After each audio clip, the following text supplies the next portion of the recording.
dakwah. Dakwah merupakan satu daripada fokus aktiviti utama ACCIN, dan dengan dakwah kita dapat menyampaikan Islam sebagai rahmatan lil alamin kepada semua.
There you go. Assalamualaikum warahmatullahi wabarakatuh. Bismillahirrahmanirrahim. So welcome everyone, our friends on Facebook and also friends in Zoom.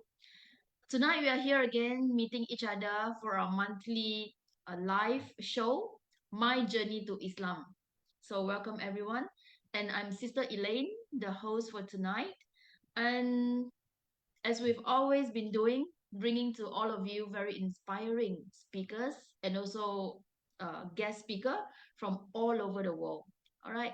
So for all those of you who are on Facebook, very much invite you to click like and click share so that you can also do your part of dakwah to share out tonight's program to more people. All right. So first of all, apologies for a little bit of delay tonight due to some technical issues. But nevertheless, Alhamdulillah, we still managed to get online and we are glad to see everyone. Right. So tonight we have very special guests. Every episodes are always special because everyone have their very own story, right? So without further ado, I would like to introduce our guest tonight, Sister Sumaiyah. Sister Sumaiyah, are you there? Yeah, I'm here. Hi, Assalamualaikum. Walaikum salam. Okay, good. We can hear you very clear and loud, and you look very good tonight. Good to see you. Okay. All right, thank you. Right. You too, sister. Thank you. So it's always a good feeling.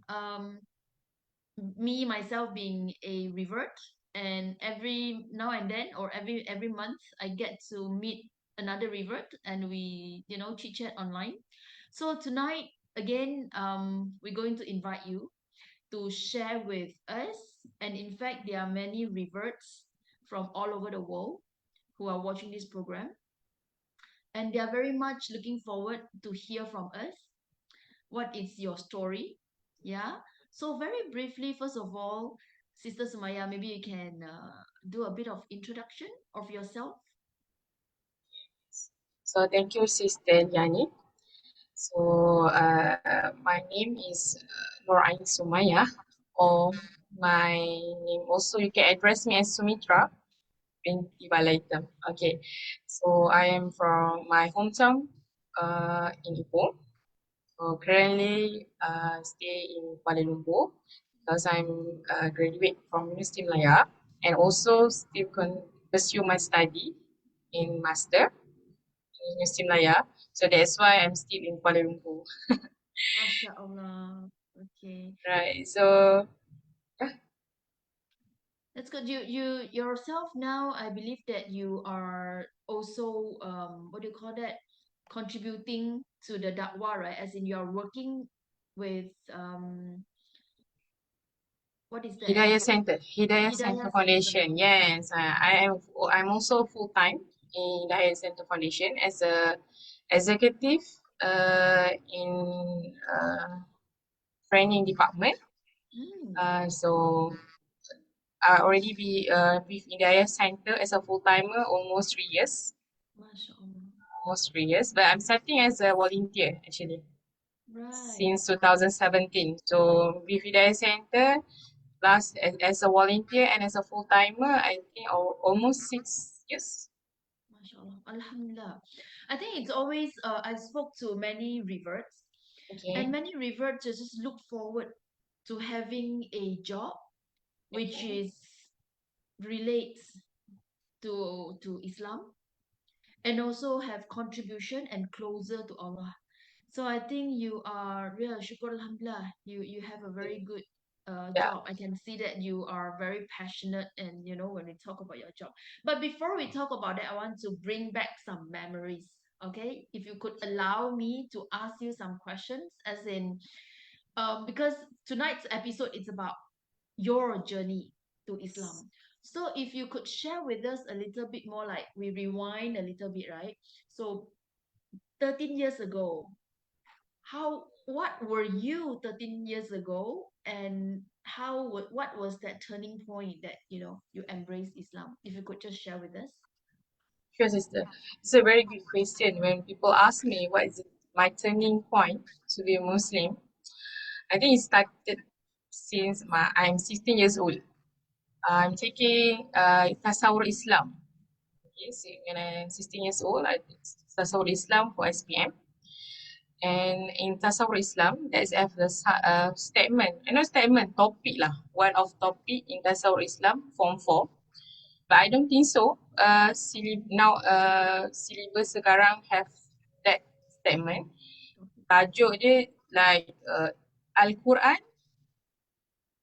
Al-Quran adalah petunjuk orang Islam. Hmm? That statement made me triggered. Apa triggered? Sebab I look surrounding me, dia tak menunjukkan Al-Quran. That time, I'm sorry, if any born Muslim or anyone yang sedang mendengar, but that time triggered me because I rasa macam akan the book, just a book that time. How a book can be petunjuk, a way of life. That triggered me, and I want to know more about Islam. Actually, before that, I belajar pasal Islam more to sirah. So when I'm 9 years old, so I know about Prophet Muhammad. So the whole story, the Prophet Muhammad, sebab masa umur 9 tahun tu, I always tengok cerita kisah-kisah Anbiya dalam TV3. So I suka sirah. And also in school, in my primary school, so when I don't have moral class, so I orang pertama duduk depan when that kelas agama Islam about sirah. Mm. Because I love to hear about sirah. So something interesting. I'm not sure kenapa. Until now I memang suka sirah. So if the sirah also as my motivation lah until now. So that time 16 years old tu jadi statement yang buat I trigger kan. Hmm. So that trigger tu yang bawa I masuk Islam when I'm 18 years old. Because I'm not tak ada intention pun nak masuk Islam, but because of I cari nak membaca Al-Quran. I try to find people untuk taught me about how to read Al-Quran. So Okay. from that lah. Sister, I'm just curious, do you have any siblings? Yeah, I'm the youngest, so I have only two. I have my brother. I have one brother and I'm the youngest. Only two. Okay, all right. So at that time you were staying, I'm sure you were staying with your family. Yes, I'm Right. staying with my family. Yeah. Did they mention anything or comment anything? Like when you watch all these TV show which is Islamic or what? Oh, and I watched sirah, kisah-kisah Anbiya. Mm-mm. I rasa diorang tak cakap apa-apa pun sebab I tengok cerita kan TV. And they also know actually I take tasawwur Islam. For them, that only knowledge. They also tak expect pun yang I will be Muslim. All right. So then what happened? It's like you were saying that with your curiosity, you were very curious and all that. So lepas tu you wanted to find out more and then you cari guru and all that. So eventually, Alhamdulillah, when you peluk Islam, are your family members, any of them also peluk Islam? Or how was their reaction? Oh, that's a very nice question actually. I'm Sebab sorry. I'm not sure lah I boleh cerita at sekarang kan. Tapi that time when I'm 18 years old, I'm still student, I'm from lower 6 student. I just finished my SPM. Then that time, my family sebenarnya tak tahu pun I be a Muslim. Mm, I silent of my conviction lah about okay. Islam. So at that time, so I silent for 7 years. 7 years. Yeah. Were you living with your family? I living dengan family I 3 years je, 2010, 2011, 2012. Sebab Okay. 2012, I dah masuk universiti. I I pursue see. my degree. So I struggle when I going back. I'm start pakai tudung dekat universiti. So I wanted to start ask you, on behalf of some brothers sisters, I believe yang mungkin tengah mengalami mungkin pengalaman lah yang mungkin Sister Sumaiyah dah pernah go through, di mana mereka lepas peluk Islam tapi mungkin dalam keadaan yang kurang mengizinkan mereka untuk nak memberitahulah identiti mereka kan. Tapi mereka masih duduk dengan keluarga asal mereka. Yeah, they still living with their family. So at that time, during that 3 years, how was it? Like, you dah Muslim tapi you duduk dengan your family and then you tak bagi tahu dengan mereka. Mungkin you boleh bagi tips, sedikit tips lah macam mana you go through that 3 years. sometimes kan bila this question kan sister, and I pun rasa macam mana I go through honestly cakap, this is all how Allah lindung. Because this is not the 3 years until now pun, cuma the phase beza lah. So for the 3 years yang pertama tu, I'm 18 years old, I still study, I take STPM. Satu je, I sentiasa, walaupun susah nak solat, tapi satu perkara yang pegang, kena solat dalam apa juga cara. That is the kekuatan lah sebenarnya. I pernah solat dekat bilik air, I pernah solat dekat church. Walaupun my previous religion is Hindu, but because of ada some my relative is Christian, so bila ada any function dekat church, so maghrib time kan, so I dah bawa siap-siap pakaian yang tutup aurat, so I naik ke atas and I find satu tempat yang boleh I solat lah. Solat sambil baring, solat orang sakit.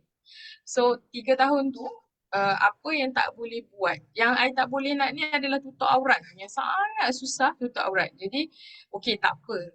tutup aurat tu wajib. Tapi lagi wajib adalah solat. Solat dan puasa.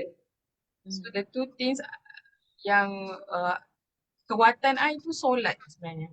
Kalau orang tanya mana dapat kekuatan, daripada solat. Masya Allah. That's a very good tips. Yeah. So daripada situlah actually kuatkan iman kan. Dan I believe one of the thing also tak putus doa. Betul. Sampai Tak putus sekarang doa. saya meremah-remah. Yeah, so to all our friends, because I selalu terjumpa jugalah maybe like new Muslim yang belum ready nak review dia orang punya identity. So tonight I think you all get very good tips from Sister Sumaiyah herself, which she so-called hide her identity as a Muslim for 7 years. 7 years, Masya Allah.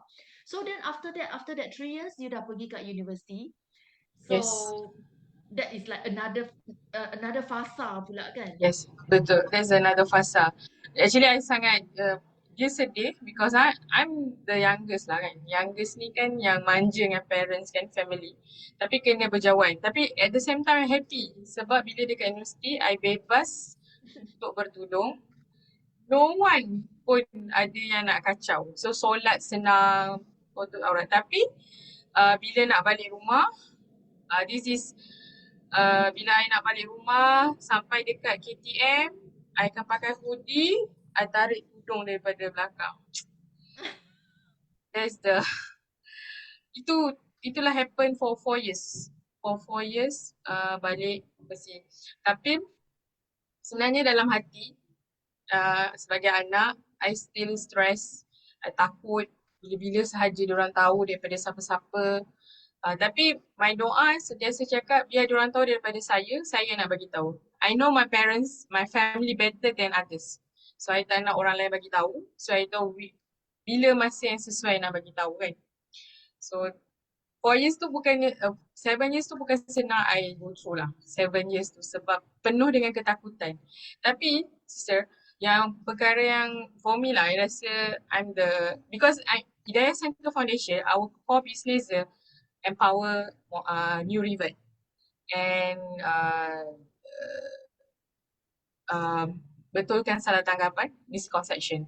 So as a revert, so I lihat ramai revert datang ke Hidayah Center. I rasa I antara orang bertuah juga because Allah choose me untuk ambil counselling, psychology and counselling. Before I be a counsellor, the first thing I learn adalah lebih kenal pasal diri I dan my family. So how I coping my emotion, my connective or with my thought, macam mana I control. So I learn from psychology and counselling. Very good. So when I'm masuk je kelas, saya rasa macam kelas motivasi. Actually down tu memang ada lah. Go through 4 years. Rasa stress, takut sangat. I tak tahu nak cakap macam mana takut tu. Tapi takut sangat-sangat. Takut yang sangat takut adalah takut kena buang keluarga. Kenapa takut buang keluarga? I adalah orang perempuan. I tak nak macam kena buang keluarga. Sebab I choose Islam because of Allah. Bukannya atau cara lain. Yelah, each of us, Allah choose, each of us ada dia punya asbab tersendirilah. I mean, ada orang be a Muslim because married. Ada orang be a Muslim because of dia mimpi or anything. Yes. So Allah choose me as a Muslim, be a Muslim melalui nak tahu tentang Quran. So I tak nak macam kena buang keluarga sebab I sayang sangat dengan family. Then itu yang antara benda yang takut. Tapi Allah sentiasa macam mana nak cakap, perkara tu tak selesai tapi Allah sentiasa menenangkan. Kemanisan iman kot orang cakap. I think it's susah nak explain sebab itu adalah satu perasaan dan juga pengalaman Sister Sumaiyah sendiri. Only when you go through, Yes. then it's your own experience.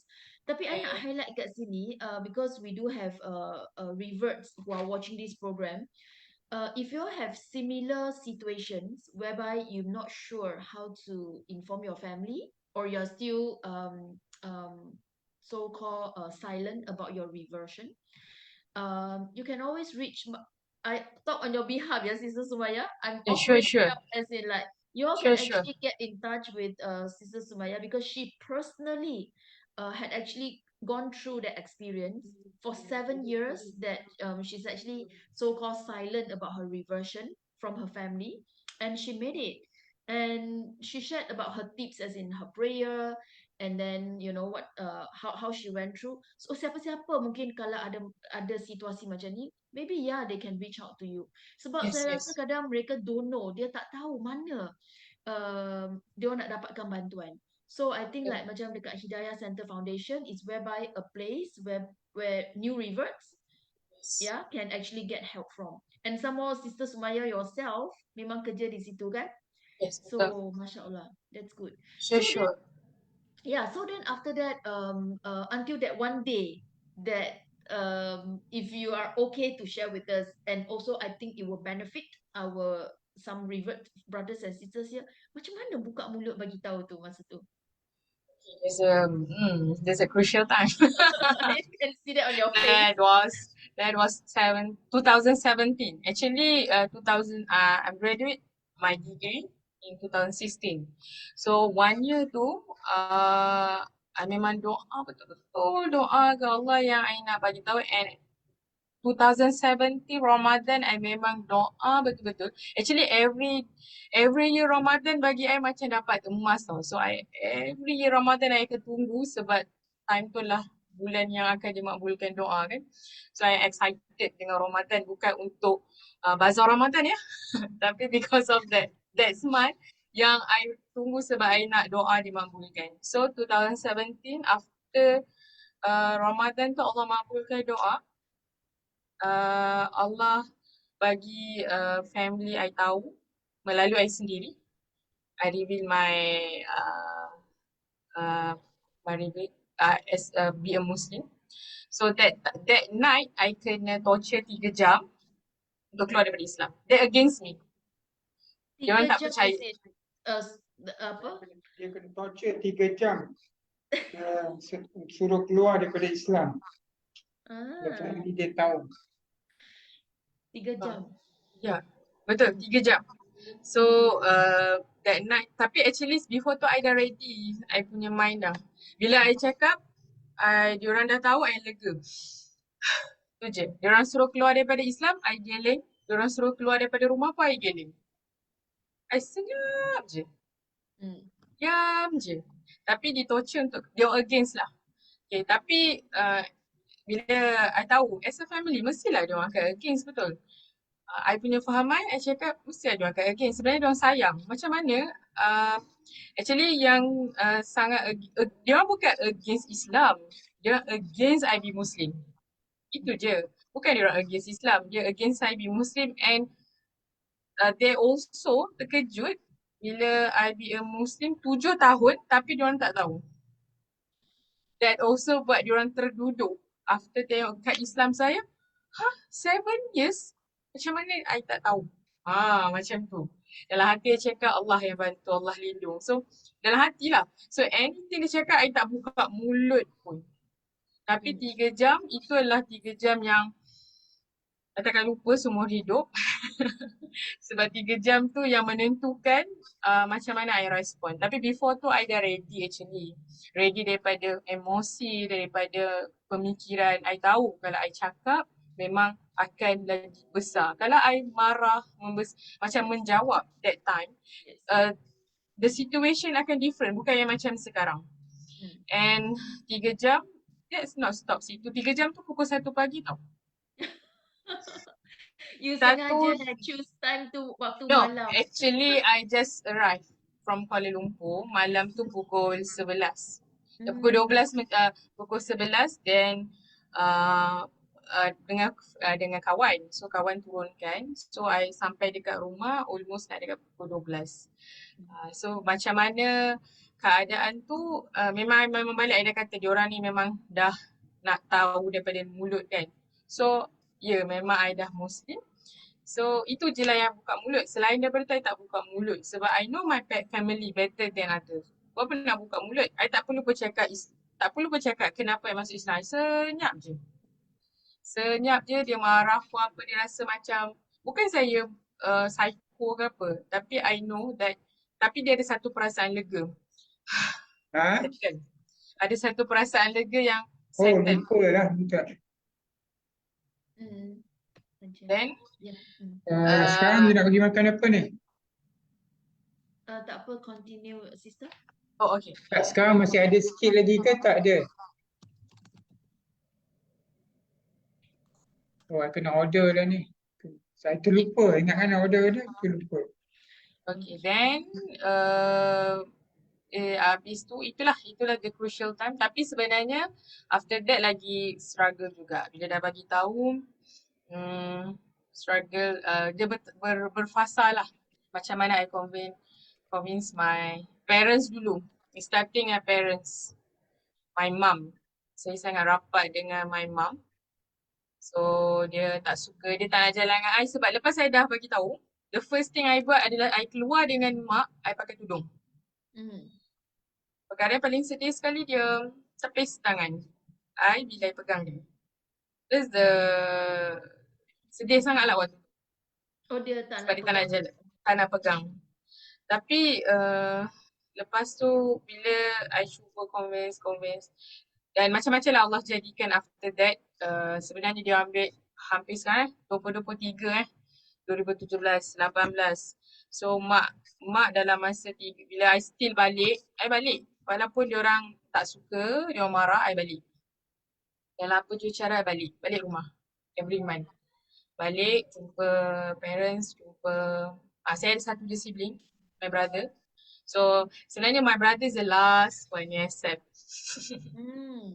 Dia yang paling lama sebab dia sangat disappointed. Actually dia bukannya against Islam tu. Dia disappointed dengan saya. Disappointed dengan adik dia. Kenapa ambil keputusan tu. Itu yang disappointed. So actually, 6 years dah. Alhamdulillah, actually it's become better lah. Better tu maksudnya, I boleh balik, orang kata apa, cabaran tu ada. Memang banyak, macam-macam. Tapi, I pegang, bila kita buat kerana Allah, anything. Jangan sesekali terlari niat kita. So Allah, apa yang kita takut hilang, Allah will give back. My motivation is the story of about Nabi Musa. Macam mana ibu Nabi Musa hajutkan Nabi Musa kat sungai tu. Allah janjikan akan pulangkan banyak Nabi Musa kepada ibunya. Begitulah. So Allah pulangkan balik family yang mana yang paling Allah tahu yang I takut kehilangan. So Alhamdulillah. Let's go through that. Tapi I tak boleh, itulah cerita 3 jam tu dengan 3 minit. You dah ringkaskan 3 jam dalam 3 minit ya. Tapi saya rasa masa tu 3 jam tu macam 30 jam. More than that. More than that. Bila nak habis ni. So bila nak habis. Tapi yang paling itulah antara crucial time. Tapi I lega. I tak tahu perasaan. Macam mana nak cakap tu. Tapi lega. Lega sangat waktu tu. Sebab 7 years I simpan tu satu benda sangat berat. Dan bila dah bagi tahu, okay. Diam lebih baik kadang-kadang. It's not, bukan semua keadaan kita kena bercakap. Diam. Diam. Just silent and then terima. Sebab for me lah, saya rasa my own experience and also listen to, dengar banyak experience, pengalaman daripada kawan-kawan yang peluk Islam. Saya rasa keluarga kita disappointed, macam sister kata disappointed, nak kata marah dan semua tu, semuanya atas dasar sayang. They love us a lot kan? Dia sayang. Kalau dia tak sayang, dia tak ada perasaan. Betul. Ya. So dia sayang. So bila kita silent, biar dia marah ke apa, they are actually it's better let them to ni kan, to marah. Yeah. So alhamdulillah sister, now I see the way you cerita, you sangat tenang, you sangat the steady. Saya rasa mungkin masa tu punya menangis, sedih, semua-semua tu dah memang buat you lagi kuat sekarang. Make you a very tough, strong-minded woman that you are able to help the rest. You boleh tolong pula mualaf atau saudara baru sebab apa yang you dah go through. Whatever yang dah go through kan. Masya Allah. So semua yang berlaku tu sebenarnya ada hikmah. It's all Betul. ada yeah. Exactly, sister. Because recent, I think 2000, before I be full time, 2019, ada seorang revert. 2019, dia revert from satu tempat yang jauh sikit daripada, dia macam, dia boleh cakap bahasa Melayu, but she not Malaysian. Dia exchange student. So they choose be a Muslim in Malaysia. So when she going back, parents dia tahu, dia contact, bertanya macam mana nak sembunyikan pengislaman tapi dia nak solat. So that time baru dia kata, memang nak rasa nak menangis tu, satu sedih dengan keadaan dia, satu nak menangis tu sebab ya Allah, kau jadikan satu-satu keadaan tu rupanya nak bantu orang lain. Rupanya nak jadikan boleh advise orang lain. Boleh macam, selalu I jumpa, yang especially yang baru nak masuk Islam tu kan, perkara pertama yang cakap, jaga solat.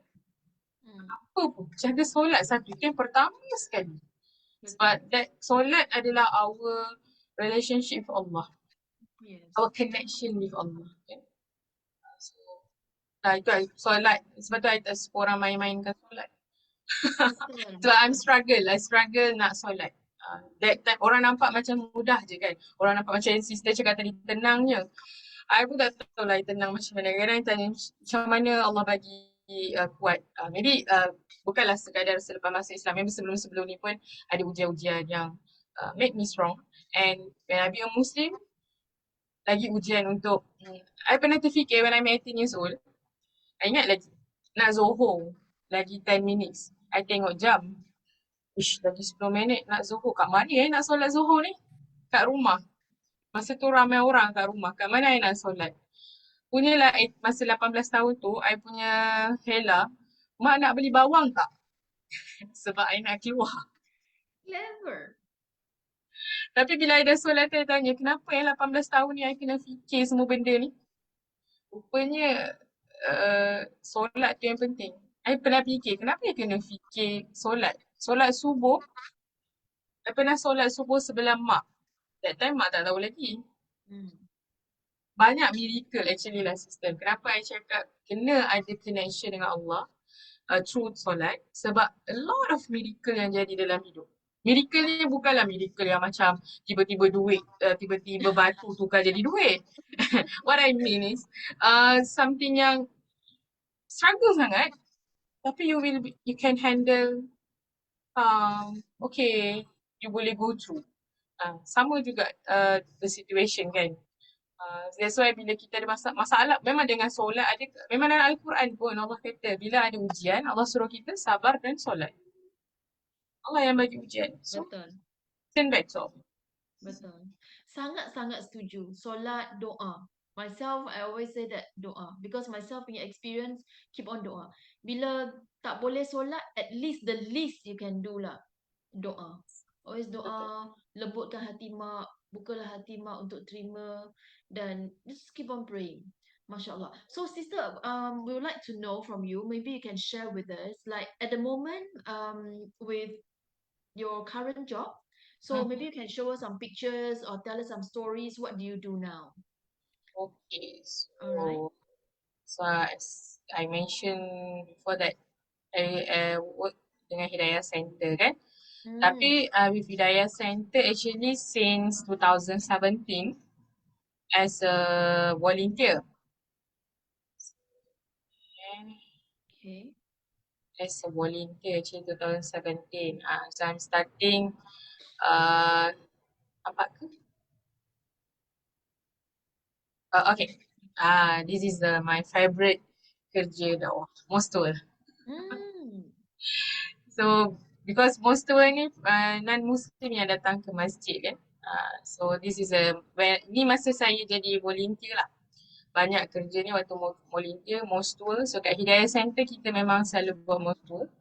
Mostul yang which is dekat sini sangat, I kalau jumpa dengan Muslim, the first thing I nak dipegang Al-Quran. Al-Quran translation lah, I bagi pegang.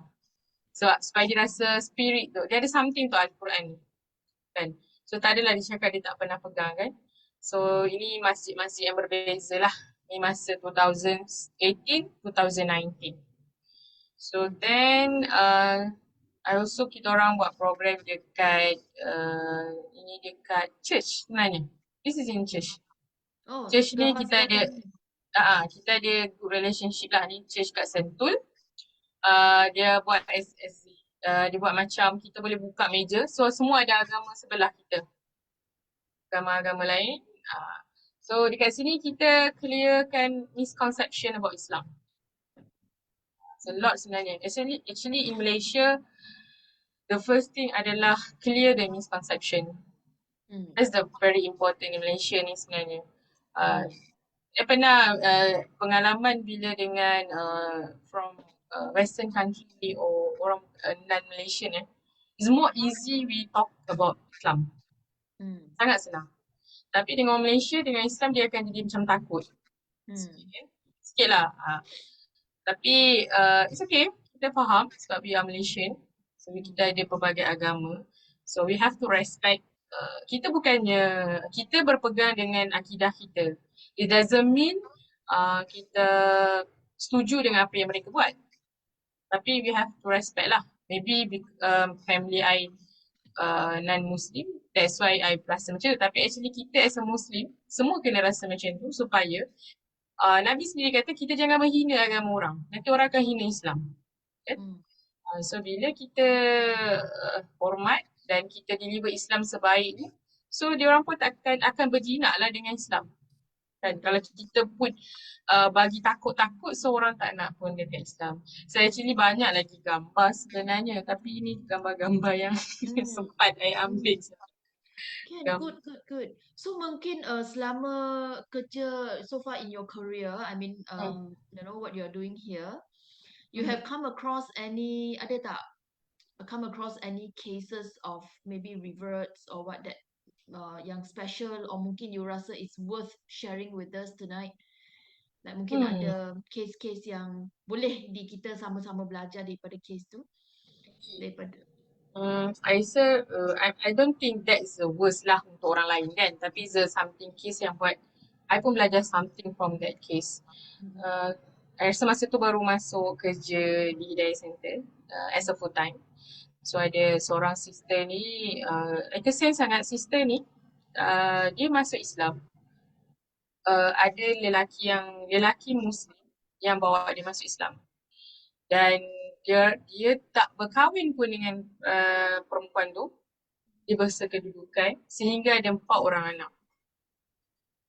Boleh bayangkan tak, dia sebenarnya dia educated tapi disebabkan dia abuse. Sebenarnya banyak, itu antara perkara yang saya nak cakap pasal woman and power lah. As a woman, okay. So kita kena sebab tu kita kena jelas why we were Muslim. Kenapa kita jadi Islam? Bila kita tahu kenapa kita jadi Islam, so kita tak akan terpesong lah. So kita akan choose the right path kan.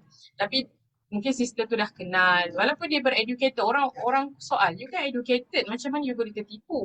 Tapi disebabkan dia dah berkenalan, lelaki tu pun abuse dia sehingga ada 4 orang anak. Dan anak dia setahun, tak ada dokumen. Dia lari.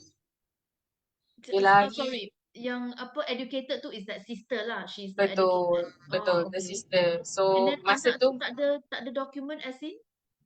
Tak ada CJ kelahiran. Sebab lelaki tu tak bagi buat pun. Tapi satu perkara yang bagus ni, sister ni, dia kan educated kan. Jadi dia simpan monthly punya check up. So bila dia simpan tu, so masa I pergi tu bawa dia, settlekan dia dah lari kan. Bila dah lari kita kena jaga dia supaya lelaki tu tak cari balik. So kita simpan dia, kita bawa dia, anak-anak tu pergi siapkan dokumen. Tu yang the first thing. Tapi bagi I benda tu rasa macam kesian lah. Masa depan anak-anak kan.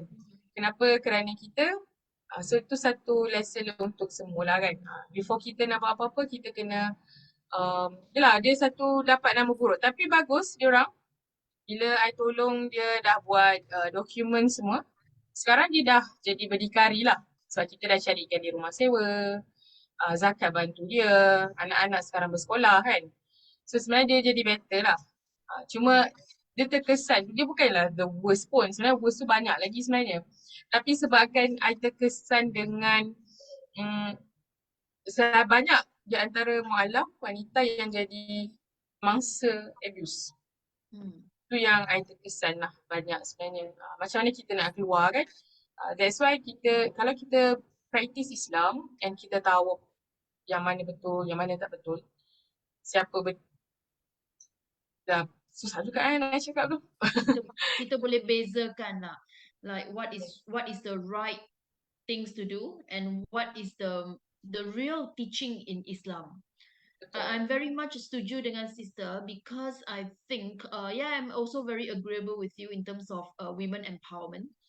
As in, we as women, we must know, we must learn. That's why kita sebenarnya ada banyak classes kan. I think banyak NGOs semua perkim, Hidayah Foundation, IDT, MACMA semua. Actually a lot of mu'alaf pun sendiri ada buat kelas to bantu mu'alaf lain. So I think there's no reason saying that no time, cannot go for classes. So banyak case yang mungkin sisters all this dapur Islam tapi tak belajar. And diorang hanya dengar daripada so-called suami yang Allahuaklam whether the teaching is right or not right. Itu satu hal lah pula kan. So kesian lah juga. So anyone nak kahwin dengan mualaf, be prepared lah. Be prepared. Kalau you tak boleh nak ajar, encourage your punya pasangan untuk pergi belajar. Practice. Sekecil-kecilnya. Tak perlu jadi ustazah pun. Be a good Muslim. Practice Islam, be a good Muslim. Right. Good. So that is some of the examples that we heard from Sister Sumaiyah. But I'm sure sometimes when we talk about all these cases, kadang orang kata selalu macam story yang problem. Okay? But actually there are a lot of good story juga yang mungkin because it's good, so orang tak cerita. Sebab manusia ni suka cerita benda yang lebih menarik. Yang masalah dia jadi menarik kan. But actually I also come across a lot of cases yang sebenarnya lepas peluk Islam, belajar lepas tu dakwah and so on. And then suami isteri and then kawan-kawan sekeliling, you know, kawan-kawan dekat office semua bagi support yang bagus-bagus. So there are also banyak cases yang bagus jugalah. So I hope that when sister cakap kawan-kawan kan. So as a new Muslim, kita kena choose a right kawan. Kawan per our circle ni, environment kita yang betul. It's very important. Kena pilih yang betul, jangan tersalah. So itulah yang akan memberi efek ni ke mana sebenarnya. Cuba elaborate sikit bila kata kawan yang betul dengan tak betul tu, apa maksudnya, definisi betul dan tak betul? Okay, no, maksudnya bila kawan ni, maksudnya persekitaran lah. Persekitaran yang encourage kita, persekitaran. Manusia tak sentiasa berada bersama kita. Kan, bila kita, when we have problem, kalau kita ada kekuatan dalaman ni, memang kita kena, dalam Islam, kita kena ada hubungan baik dengan Allah, kita kena ada hubungan baik dengan manusia. Itu memang Islam ajar. This doesn't mean, kita dengan manusia, dengan Allah sahaja. Sebab tu Allah kata Allah cipta manusia ni untuk dua perkara. Pertama, menjadi hamba Allah. And kedua, be a leader. Khalifah lah. Be a good servant and be a khalifah. So, kena jaga hubungan. Tapi, kita nak pilih orang sekeliling kita tu, kita nak letak diri kita tu dengan orang yang baik tu, orang-orang yang encourage kita, orang yang membina. Kalau tempat tu kita rasa akan buat kita jatuh, jangan kita melenting, keluar sebaiknya, cari persekitaran yang membina. Sebab some of New River yang saya pernah jumpa, dia marah bila persekitaran yang dia nak tu, dia tak seperti mana dia nak. Kita dapat tu. Dia, sekitaran tu sebenarnya baik je. Cuma dia tak seperti mana yang dia nak. Jadi dia marah. So tak perlu. Just keluar, cari persekitaran yang boleh accept dan membina dia lah. Betul. Actually dalam Islam pun ada ajar bahawa apa yang kita doakan, apa kita nak tu, tak semestinya benda tu is the best untuk kita. Betul. So kalau kita doa tapi tak dapat, there must be a reason kenapa Allah tak bagi. So for all we know, I also have personal experience. Macam kita doakan sesuatu nak sangat, tapi tak dapat. So eventually after long time lah, then kita realise bahawa benda yang kita nak tu sebenarnya tak bagus pun untuk kita. Right. Yes. So that is Exactly. kita kata kita kena we have to have that faith. Kita percaya pada Allah punya Rukun iman keputusan. ke-6. Rukun Betul. iman ke-6. Rukun Alright. iman ke-6. Alright, so I think that's really nice story daripada Sister Sumaiyah, because I think you yourself dah banyak dah go through, and then now you are using your experience and your kekuatan yang dilatih selama ni mentally untuk membantu your so-called your client, which is all this your workplace punya orang yang datang lah minta bantuan kan. Okay, so before we end the program, kita cerita dah nak 1 jam kan. So mungkin nak minta Sister Sumaiyah bagi tips ataupun nasihat kepada kawan-kawan yang mungkin rasa nak revert tapi tak yakin ataupun masih takut. Or any cases yang you rasa you pernah jumpa, maybe you want to give some advice. Okay. Right. So this is a good opportunity lah kan. Okay, so bila cakap pasal advice kepada maybe new revert ataupun yang ada memang the intention to be a Muslim, whatever sebab you be a Muslim, you must remember that you are the chosen by Allah. Allah dah choose, you the chosen one lah. So, kena grateful lah. Jadi yang kalau siapa rasa takut nak be takut lah nak mengambil keputusan, I tahu kadang-kadang kita ada cabaran pasal family. Kita takut family, kita takut mestilah kan, as a human, kita ada perasaan takut. Jadi kalau kita ada rasa takut, maksudnya you kena belajar lagi tentang Islam sehingga you dapat betul-betul, sebab Islam ni, dia punya asas dia, foundation dia, tak ada apa pun, iaitu yakin kepada Allah. Hanya Allah sahaja. Maksudnya nak takut ke, nak sayang ke, sebenarnya satu je Allah. Kita tak boleh meminta sesuatu selain daripada Allah. Jadi kalau ada rasa takut, jadi keluarkan, mungkin boleh jumpa, yalah, macam I dulu jumpa counsellor, keluarkan. Ada tak different bagi tahu Islam sekarang dengan akan datang? Tak ada different pun, dia orang tetap tak accept. Okay, tak accept. Jadi prepare your emotion. You know better your family. Prepare your emotion, prepare your connective, prepare your punya behaviour. So prepare, you tahu kalau you bagi tahu orang pertama yang kena, orang siapa yang you perlu bagi tahu yang pertama? Your mother ke, your father ke, your sibling ke kan? Then cara nak bagi tahu. Kalau you tak yakin lagi, go belajar lagi Islam sehingga you rasa macam okay, you ready, okay, confident nak explain kenapa you choose Islam as your religion.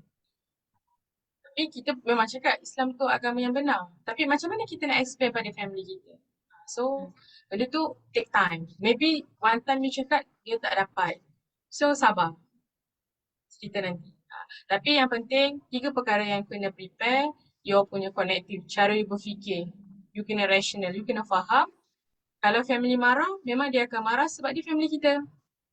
Kalau dia tak marah, itu yang sedih tu. Bukanlah tak marah, mas. Kalau dia terima, Alhamdulillah. It's okay, it's your choice. You kan dah besar kan. Okay lah, Alhamdulillah. Tapi kalau ada against, kita sebagai anak, sebagai adik-beradik, explain secara secara berhikmah. And your punya emotion. So, emosi kita ni kadang-kadang mengganggu kan. So, prepare your emotion. Macam mana you nak react dengan that situation. Assume lah situation tu untuk you react. My pengalaman kan sister, I assume banyak situation, satu pun tak jadi. I assume. So Allah kata kita yang assume kan, kita rasa lain. Kita rasa kalau bagi tahu nanti antara lah kan, antara sister ataupun ada brother yang dia kata tak bagi tahu, dia takut ayah dia sakit jantung. mak dia jatuh sakit. Okay, I faham. Betul apa dia cakap. Sebab I pun berada dalam situasi tu bila takut nak bagi tahu. Tapi bila kita berdoa, kita kena fikir hati kita ni Allah yang pegang. Hati manusia Allah yang pegang. So, you nak bagi tahu tu, cara kita bagi tahu sebenarnya main peranan. Kan? Jangan satu je pesanan sebenarnya menyimpan pengislaman tu menyakitkan. Lagi sakit kahwin tanpa bagi tahu family. Ada kes tau I jumpa tu. Yalah pengislaman tak bagi tahu. Lepas tu dah kahwin. 2 kali dia nak, I tak tahu macam mana dia kuat nanti. Sebab nak bagi tahu pengislaman pun I rasa sangat berat. Kalau bagi tahu perkahwinan tanpa family, sebab perkahwinan ni family nak ada kan. Tapi kadang mungkin dia lebih tahu family dia kan. So itulah. So pesanan saya, jaga solat. Kalau you rasa tak kuat, solat, baiki solat, pergi belajar lagi ilmu, mungkin kita tak kuat lagi kan. Then prepare your cognitive and your emotion.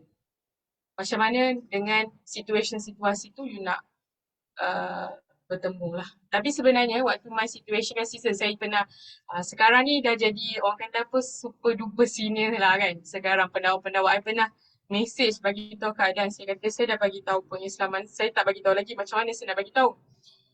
Super duper senior tu cakap doa. Masa tu I rasa macam kenapa dia cakap doa? Kenapa dia tak cakap benda lain? Tapi itulah baru I faham maksud dia bila dah bagi tahu dan sekarang betul ya doa. Doa betul-betul Allah akan bantu. Tapi kita kena put effort lah. Janganlah duduk doa je. Put Tak effort. buat apa-apa.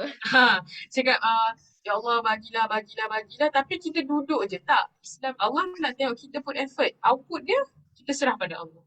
InsyaAllah Allah akan mudahkan. Itu dia. Sebab tu kata the first one, percaya kepada Allah 100%. Ya Allah, Masya Allah. I can relate that. It's like, orang pun cakap dekat I dulu doa. I'm like doa, but that is not the answer I wanted. Like kita expect jawapan macam dia suruh kita buat sesuatu. Oh pergi buat ni ke, buat tu kan. Sekali jawapan dia doa. It's like what? I still simpan tau message tu. And I jumpa dah yang super duper senior tu yang awas message kan.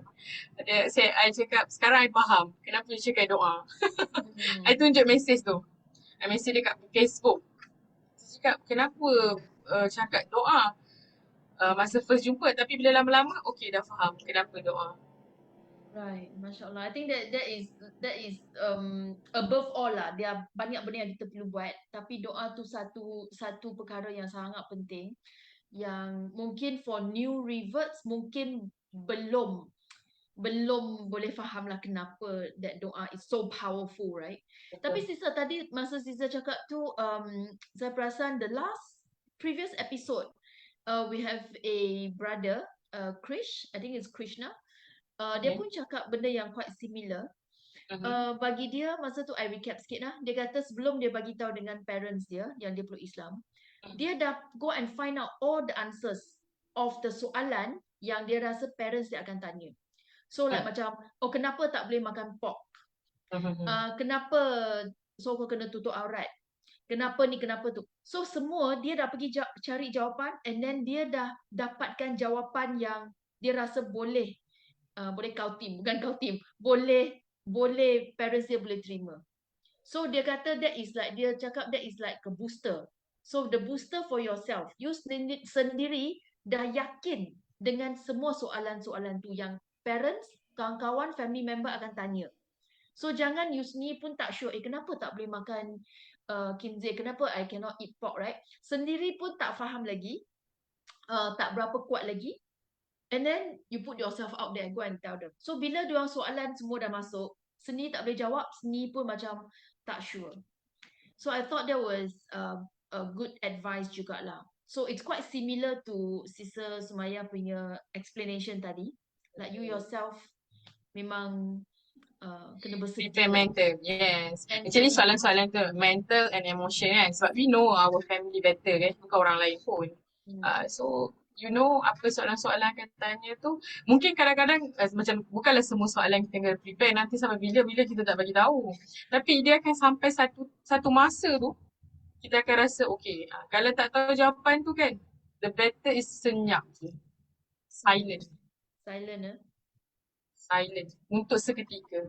Lepas tu you go and find the jawapan. Lepas tu datanglah explain balik. Sometimes jawapan soalan-soalan tu perangkap je. Masya Allah. Tengok situasi kan, tapi be prepared lah. Prepare our Yes. emotions. So then we talk about moving forward. Sister ada apa-apa impian atau any dreams, what do you want to do, apa you nak buat dalam menjadikan diri anda as a better Muslim, or you know, mungkin dari segi punya career or family ke? Anything you think you want to do? Oh sure, masih lagi struggling. Orang kata apa, as I mentioned tadi, I buat setengah buat master. So I memang suka belajar. Susah pun belajar. So I buat master in pengajian Islam. So for research, struggle sangat. So mohon doa lah. So after habis master memang ada nak pursue study lagi. Dan dakwah ni actually dia bukan saja, dakwah ni dia kena sampai bila-bila lah kena buat. Sebab Allah dah choose kan. Allah dah bagi macam-macam sebenarnya sister. Macam-macam tu I tak tahu nak cakap macam mana, tapi Allah dah bagi macam-macam. Macam-macam, ya. So Allah dah bagi macam-macam. So how, macam mana you nak buat, nak give back, you tak boleh nak bagi duit. Takkan nak bagi duit kan? Allah yang bagi duit pada kita, Allah bagi rezeki pada kita. So macam mana we contribute untuk Islam lah, untuk ummah. Kan, contribute untuk ummah. I nak jadi pakar dalam psikologi Islam, sebab kepakaran dalam psikologi Islam kepada minority group. Minority group ni included mu'alaf lah. Sebab my research also about remaja hamil wanita. Last my research about kemurungan dalam kalangan mu'alaf. So nak kepada kepakaran tu supaya boleh contribute balik pada masyarakat. And pasti every day sebenarnya I nak jadi a better Muslim. I selalu check balik, I ni better Muslim. I takkan cakap lah I dah better Muslim. Every day I check, I want to be better Muslim. Masya Allah. So kita doakan semoga Sister Sumaiyah dipermudahkan, diberkati, you know, Allah sentiasa jaga dan pemudahkan all your dreams, apa you nak buat. Ya, amin, amin, amin. So it's really, we can see a lot of dreams, a lot of things that you want to do. Okay. Yes, actually ada banyak tapi I tak cakap lah. I have my vision. Nanti we So, catch up. I pun nak belajar sure. dengan you. Sure. Right. Alright. So yeah, thank you so much. Terima kasih sangat kerana spend time dengan you know My Journey to Islam program by ACCIN malam ni. Seperti sister cakap, banyak je cara kita boleh berdakwah. So a simple interview like this also sebenarnya adalah cara Sister Sumaiyah's contribution, my contribution as a Muslim, as a revert, kita very much kita nak tolong, especially mu'alaf and reverts lah. Tapi at large we want to help everyone by sharing our own experience. Benda yang paling simple saya rasa saya boleh buat. So there's no Actually, reason. it's a good system because bila cakap sharing about experience, kita rasa macam alah, sharing mu'alaf je ke kan? Actually sharing mu'alaf ni ramai yang menanti because last year because of sharing about my journey, satu sister tu dia Muslim. Because dia compare, oh okay, bukan sebab saya, dia memang Allah nak choose dah. Tapi when we share pengalaman tu, dia rasa dapat kekuatan.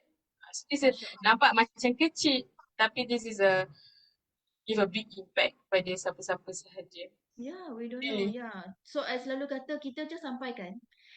Whether terima tak terima, that one bukan bidang kuasa kita, Allah yang tentukan. So we just do our effort part. lah. Yeah. Kita punya scope, kita buat kita punya scope lah. So Alhamdulillah, thank you so much for your time. Nanti kita catch up because daripada yang you sebut tadi tu macam banyak benda yang I pun nak belajar. So I need to Kita come. belajar sama-sama ya sister, insyaAllah. Inshallah.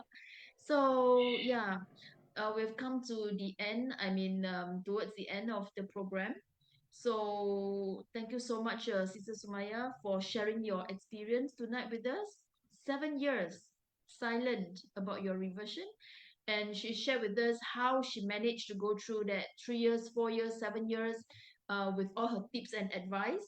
So to all my beloved brothers and sisters, newly reverts friends especially, if you would like to, talk to someone who has this experience, here you go. Sister Sumaiyah actually worked at Hidayah Center Foundation, KL, right? Dekat KL Ya, punya Taman bawah. Melawati. Taman Okay. Melawati. Yeah, mashallah. So you can always reach out, and we actually have a big pool of revert brother and sisters who can speak various languages. Okay, can Ya, speak English. Yeah. I can speak Tamil.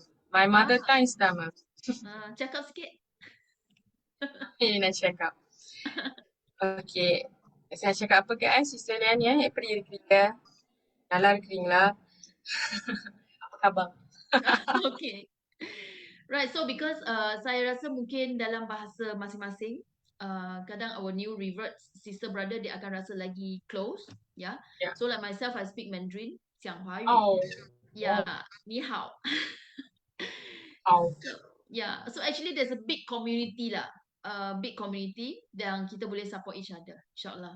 Alright, so with this, we will end tonight's session, My Journey to Islam, and we look forward to seeing everyone in our next episode in the month of December, insyaAllah.